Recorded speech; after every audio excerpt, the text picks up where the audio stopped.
What's going on, guys? This is Lior and welcome back to my channel. Now, I'm going to be doing a series of videos on what it means to be a passive investor in real estate projects. And we're going to start out with the very basics of what does it actually mean to be a passive investor in a real estate project, right? So in this video, I'm actually going to define what that means, right? And what the structure is, what are the risks that you take as a potential passive investor, right? Because if you're someone that maybe has some cash sitting in their bank account, maybe you have some liquidity, a lot of liquidity in your 401k, and you've mainly been investing in maybe stocks, bonds, and other such investment products, but you want some exposure in real estate, right?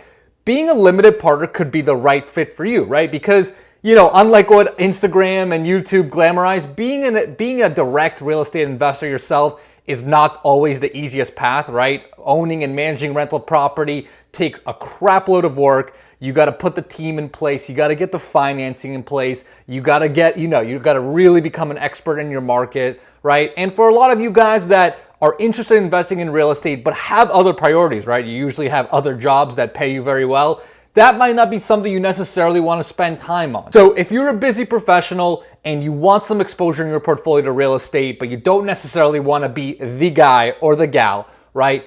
Potentially investing in someone else's real estate project could be the move, but you must do it strategically. So with that, let's get right into it about what it means to be a passive investor, these structures, and the risks you need to be aware of. What's going on, guys? My name is Lior, and I'm a real estate investor out of Boston, Massachusetts. And before we get into the content of this video, really quickly, guys, if this is your first time on my channel, please smash that subscribe button, right? I put out tons of new videos every single week if you're interested in learning about real estate investing, being a passive investor, personal finance as it relates to real estate investing.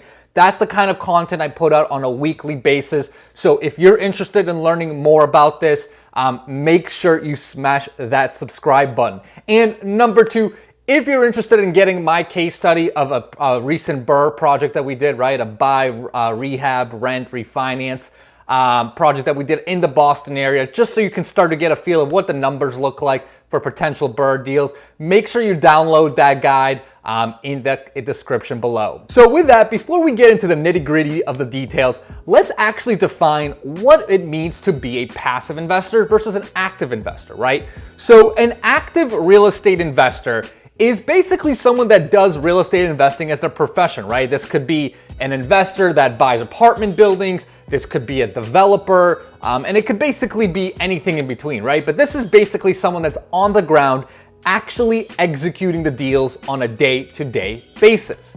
Now, what you'll find with these real estate operators, as I call them, right, is if they're successful and as they start to grow their business, right, what typically happens is they need more and more funds to continue to grow their business, right? Because there's only a certain amount, there's only a certain amount of capital each person has, right? And if you're going to buy real estate, as we all know, it's a very capital intensive acquisition, right? I mean, you need funds for down payments, you need funds for closing costs. If you're going to be doing any sort of construction, you typically need funds for soft costs, holding costs, right? So it's a very capital intensive business. And as you grow as an operator, such as myself in the Boston area, right, as we grow and continue to build our portfolio and do more and more projects, it's hard to self-fund everything, right? So this is where a passive investor comes in. Basically, the passive investor, or other terms for it would be the capital investor, or if you want to get real specific, the limited partner, right? The LP as it's called. Basically, what you're going to do is you're going to be providing the capital for a specific project, right? Now that capital can go to a project and can be used for various things, but typically the operator, right, the guy or gal that's actually running the show will use those funds for the down payment to when they actually buy the project or the building or whatever it is. They'll use it for closing costs, right? Because with every transaction you have closing costs and potentially other soft and holding costs. Again, depending on the scope of the potential acquisition, the construction, and the project. So your first question may be, well, why am I if I'm providing the funds, what's the point of the investor, right? Why don't I just do the deal myself? And, as I talked about before, right?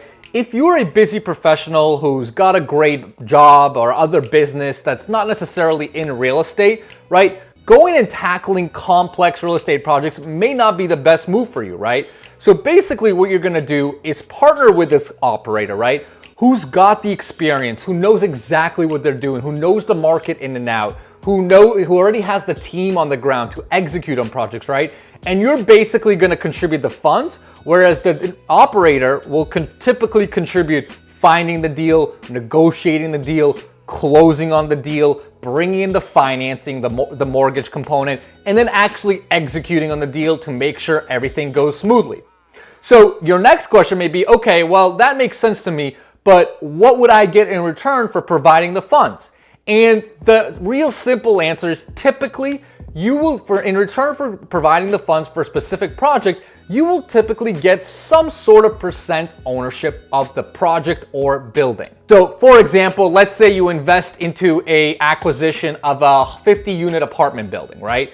So basically what will happen is the investor will take your funds, and then in exchange for that, you will say, for easy numbers, get 50% ownership of that building, right? So you're gonna go 50-50 with this operator, you're doing the funds, he's basically doing everything else, right? And that 50% ownership typically will entail in 50% of all the cash flows that come in as the apartment is running, right? Because hopefully the investor's buying it where there's cash flow coming off the building, and you guys would split it 50-50. You can of course get more complex structures, but we'll stick to the more basics for now. And the other thing you're gonna be entitled to is the profits at the end, right? So let's say in 5 years, you guys mutually decide to sell the building. Then once you actually sell the building and you have a pool of profit, you will also be entitled to your 50% share of that profit that you will split with the operator / investor. And in terms of how that's like logistically done, this 50-50 partnership, typically the way it's most commonly done is you will actually be a 50% owner of the LLC that buys the real estate, right? So let's say, let's say you go buy an apartment building, 123 Main Street. The investor will typically close on it using an LLC. So let's say they open up 123 Main Street LLC. Basically, you will get 50% ownership of this company and the investor will get 50% ownership of this company, and the company as a whole owns that apartment building. So let's talk more specifically about some of the benefits that you can receive by being a private investor or limited partner in a real estate deal. The first big benefit is, like I mentioned before, you don't need the expertise yourself, right? Again, this is not necessarily your day job. This is not something you live, breathe, and eat consistently, right? So you don't necessarily need to go learn the ins and outs of a specific neighborhood or market. You don't necessarily need to have that team in place that can go execute on these kinds of projects. You don't need to have the network with brokers and wholesalers and lenders and everything, right? Because that's all gonna be on the operator to figure out and actually get done. The other cool thing is, again, this is a great way to get exposure into real estate without necessarily having to do all that work, right? You're still gonna be entitled to the benefits of real estate, like cash flow, right? Like asset appreciation. You're definitely still gonna get tax benefits, right? So you're still gonna get the benefits of real estate and investing without necessarily being the one doing all the heavy lifting.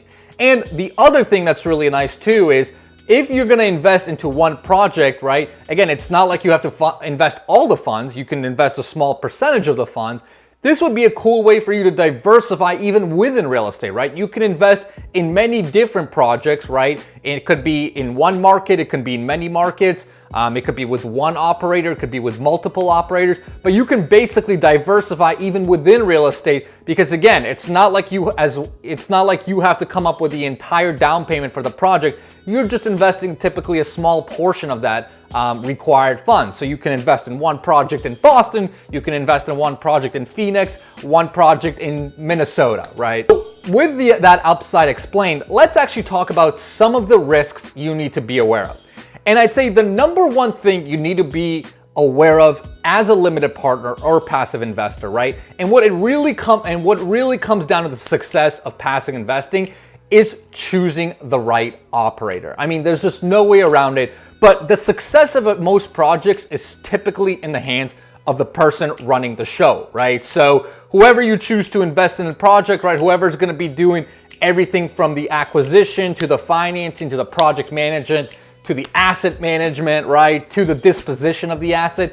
whoever you're gonna put your faith to execute on this, that is gonna be the outcome of your investment. So obviously you wanna make sure you do some due diligence on the operator and have a good amount of trust in them, because again, that operator is likely gonna be a key component in the success of your investment as a whole. Now, the other thing to be aware of is, even though you're not the 100% owner of a real estate investment, you are still gonna be a percentage owner, right? So like with any other investment, right, you are taking risk, right? There's certainly quite a bit of upside if you choose the right project, but every single project or acquisition, whether it's apartment buildings, ground up development, whatever, they all come with risks, right? And there's certainly risk in every single deal you do. So it's gonna be up to you to really understand that risk and figure out how to mitigate it and how to be comfortable with it. So with that, you might be sitting and again, just asking yourself, all right, well, is it actually a good idea for me to become a private investor or limited partner in a project? And again, I think it really depends on your financials and your time, right? So if, like I said, if you have a lot of cash sitting in your bank account, maybe you have a lot of cash tied up in your 401k, and you feel like you've been invested very heavily into stocks and bonds, but you want some real estate exposure, then becoming a limited partner certainly makes sense, right? Because it gives you that exposure. And this is especially true if, again, you don't want to be the person running the show, right? You don't necessarily want to be the person that's responsible for everything, for managing the real estate, for managing the lenders, for managing the contractors, the property managers, and everything in between, right? So this is a great way for someone that's got cash or some sort of liquidity, right, to invest in real estate without needing to become a total expert in the real estate business. This is also a great opportunity for people that eventually want to become an operator themselves, right? I mean, there's plenty of stories of people that have passively invested in someone else's deal to gain exposure, to kind of learn more about what it takes to run a project, how things work with contractors, with attorneys, with lenders, with refinancing, etc. Right? So, and I've certainly had people like that in my own deals where they've told us, look, we are investing, but that's because we want to learn, see how you guys are doing everything, learn about these projects, and that way maybe we can do them ourselves. And that's fantastic, right? That's a great win-win for both the private investor as well as the operator. So that's also a great reason to invest in someone else's deal. So hopefully that makes sense. And again, I think I really want to leave you guys with this because I think this is probably the most important thing.